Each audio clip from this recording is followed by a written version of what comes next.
నాశనం చేయడం అంటే మతం మార్చడం, మత మార్పిడి. ఇస్లాంలో తక్కువ, కానీ ఈ క్రైస్తవ మతంలో మత మార్పిడి విపరీతంగా ఉంటాయి. మా ఫ్రెండ్సే ఉన్నారు 5,000 మతం మార్చుకున్నందుకు తెచ్చుకున్నారు. మతం మారిపోయి 5,000 తెచ్చుకున్న వాళ్ళు ఉన్నారు. మా చుట్టాలు చాలామంది ఉన్నారు. వాళ్ళు ఇప్పుడు ఉన్నారు దరిద్రగొట్టు. ఏసే నా మొగుడు, ఏసే నా ప్రియుడు అని ఒకడు దుర్గాదేవి అమ్మ నువ్వెవరమ్మా అంటే, నేను దెయ్యాన్ని, దుర్గాదేవి నా పేరు కనక మహాలక్ష్మి అని హిందూ దేవుల పేర్లేంచి వీళ్ళకి పెట్టి, యేసు ప్రభు ఇప్పుడు మీ దెయ్యాన్ని ఏటిది? ఎవడు ఖండించడం లేడు, ఎవడో అడిగినో లేడు, ఎవడో ఆడినో లేడు. ఇష్టాసారంగా కొట్టుకుసేస్తున్నాడు.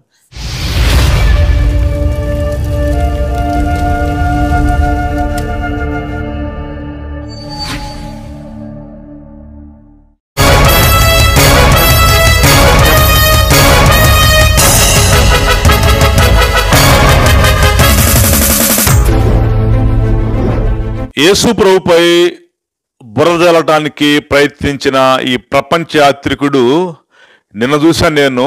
నేను మీటింగ్లో తిరుగుతూనే దీన్ని గమనించాను. ఇప్పుడు యేసుక్రీస్తు గురించి ఈ ప్రపంచ యాత్రికుడు అనేటువంటి కుర్రోడికి ఎందుకు అసలు? ఈ ప్రపంచంలో ఆయనకి యూట్యూబ్లో వచ్చే డబ్బులతో ప్రపంచం అంతా తిరుగుతున్నాడే. ఈయనకి లక్షల్లో ఈ సబ్స్క్రైబర్లు ఉన్నారు, చాలా మంది వ్యూవర్స్ ఉన్నారు, లక్షల్లో సబ్స్క్రైబర్లు. వీళ్ళందరూ ఇది ఎక్కడ నిజమరా బాబు, మత మార్పిడి చేస్తున్నాడు యేసుక్రీస్తు ప్రభు, పాస్టర్లు మత మార్పిడి మతాలు మారుస్తున్నారు అని యేసు ప్రభుని ఎక్కడ అపార్థం చేసుకుంటారో, అసలు పాస్టర్లు అందరూ దొంగలు, మత మార్పిడి డబ్బులు ఇచ్చి చేస్తున్నారని చెప్పాడు. ఎక్కడ ప్రజలు కన్ఫ్యూజ్ అవుతారో అని చెప్పేసి క్లారిఫికేషన్ ఇస్తున్నాం. ఇతడిని వ్యక్తిగతంగా మనమే విమర్శించట్లా. ప్రతి దేశం తిరుగుతుంటాడు, ఒక దేశంలో ఒక అమ్మాయితో పక్కన పెట్టుకుని మాట్లాడుతుంటాడు. అసలు ఆ విషయాలు ఏంటో మనకు తెలియదు. అయితే సబ్స్క్రైబర్లు లక్షల్లో ఉన్నారు. పుట్టిక్కమంట యేసు ప్రభు గురించి అసలు నిజంగానే డబ్బులు ఇచ్చి మత మార్పిడి చేస్తున్నామేమో అని ఇతడు కొంచెం ప్రపంచంలో చాలా మంది తెలుసుగా, మన భారతదేశంలో తెలుగు వాళ్ళకి బాగా తెలుసు కదా. మేము వెంటనే ఈ క్లారిఫికేషన్ ఇవ్వాల్సి వచ్చింది. 5,000 రూపాయలు ఇచ్చి మత మార్పిడి చేస్తున్నారని ఒక మాట చెప్పాడు. ఏమండి, 5,000 రూపాయలు ఇచ్చితే మత మార్పిడి అయ్యారు వీళ్ళని భారతదేశంలో ఒక్కళ్ళని చూపించండి దొంగ సాక్ష్యాలు కాకుండా. గర్వాపస్యాన్ని గురించి మనం చెప్పాక నేను నార్త్ ఇండియాలో అడవుల్లో వాళ్ళని పట్టుకొచ్చి వాళ్ళని అక్కడ హోమంలో పెట్టి ఎట్ట మారారంటే గతంలో మమ్మల్ని బతవలంతగా మత మార్పిడి చేశారని చెప్పారు. దొంగబద్దాలు ఎఫ్ఐఆర్ ఫైల్ చేశారు. ఎఫ్ఐఆర్ ఫైల్ చేసిన తర్వాత కేసు నడుస్తుంటే అసలు ఒక్క సాక్ష్యం కూడా దొరకపోయేసరికి అది దొంగ సాక్ష్యాలు అని చెప్పేసి ఆ ఎఫ్ఐఆర్ని కొట్టేసేసారు. ప్రూఫ్ అయిపోయింది. ఎవ్వరు అట్లా 5,000 రూపాయలు ఇస్తే ఎవడు మారుతాడు? పనికి మనోడు మారుతాడండి. సంఘాల్లోకి వెళ్ళి మైక్ పట్టుకొని చెప్పండి, మీకు ఏం ఆశ పెట్టి ఏమిచ్చారు వీళ్ళు మతం మారారని చెప్పండి, క్లియర్గా చెప్తారు. వాళ్ళు మాకివ్వటం కాదు, యేసుప్రభు మా బతుకులు బాగు చేసి దీవించాడు, మేమే ఇంకా దశమ భాగాలు అర్పణలు చాలా ఇస్తుంటామని చెప్తారు వాళ్ళు. ఈ కుర్రోడి పేరేంటో నాకు తెలియదు, కానీ ప్రపంచాత్రికుడు అని అక్కడ పెడతాడు కదా, పిచ్చిగా వాగేశాడు. మతం మార్చటం తప్పని నీకెవడు చెప్పాడయ్యా? భారత రాజ్యాంగమే చెప్తుంది కదా. You are talking like a foolish. నిన్ను ఫూల్ అంటల్లా, నీ మాటలు ఫూలిష్గా ఉన్నాయి. ఆ మాటలు బ్యాక్ తీసుకో. The constitution of India says like this, article 25, 26 up to 29 says, what the Constitution of India, this article says, ఎవడైనా ఏ మతంలోకి నచ్చిన మతంలోకి మారచ్చు, మారిన నమ్ముకున్న మతాన్ని ప్రచారం కూడా చేసుకోవచ్చు, బలవంతంగా కాదు. నాకు ఇంగ్లీష్ మందు పడలేదయా, హోమియోపతికి వెళ్తాను, హోమియోపతి మందు పడలేదు, ఆయుర్వేదిక్కి వెళ్తాను, నువ్వెవడు చెప్పడానికి? అసలు రాజ్యాంగం చెబుతుంటే ఇష్టం వచ్చిన మతంలోకి వెళ్ళొచ్చు అంటే బలవంతంగా కూడా మార్చట్లా. ఒక ప్రాబ్లం ఏంటంటే, ఈవెన్ మన భారతదేశం సంగతి చెప్తున్నాం. అప్పుడు ఒక హిందూ వెళ్ళి క్రిస్టియన్ అయిపోతున్నాడు, ఒక ముస్లిం వచ్చి యేసుక్రీస్తుని నమ్ముకుంటున్నాడు ప్రేమామయుణ్ణి. ఒక క్రిస్టియన్ వెళ్ళి ఒక హిందూ అవ్వట్లేదు, ఒక క్రిస్టియన్ వెళ్ళి ఒక మహమ్మడిని అవ్వట్లేదు. అది ఇక్కడ రచ్చ, కోపం ఎక్కిపోతుంది కోపం వాళ్ళకి. అందుకే మత మార్పిడి. నీకు చేతై సావదు, పెట్టి సావదు. యేసుక్రీస్తు ప్రభు వారు చేస్తున్నాడు కదా, మత మార్పిడి కాదు. We are not changing the religion, we are changing the hearts. ఇది మత మార్పిడి.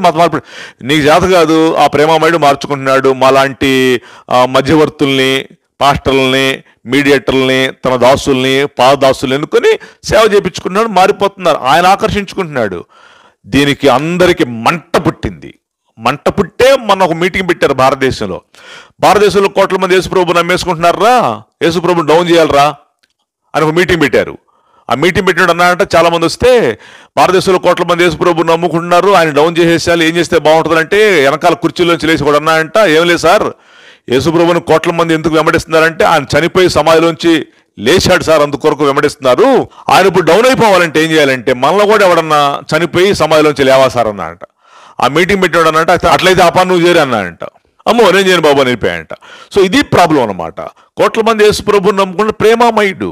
ఈ కుర్రాడు ఇంకేం చేశాడంటే, మన సేవకురాళ్ళు పాటలు పాడిన పాటలు, దెయ్యాల్లో వదిలించిన యాక్టింగ్ చేసి చూపించాడు. అందుకొరకు మేము పని కట్టుకొని బిజీగా ఉండి కూడా ఎక్కడ ప్రజలు అపార్థం చేసేసుకుంటారో అని క్లారిఫికేషన్ ఇస్తున్నాం.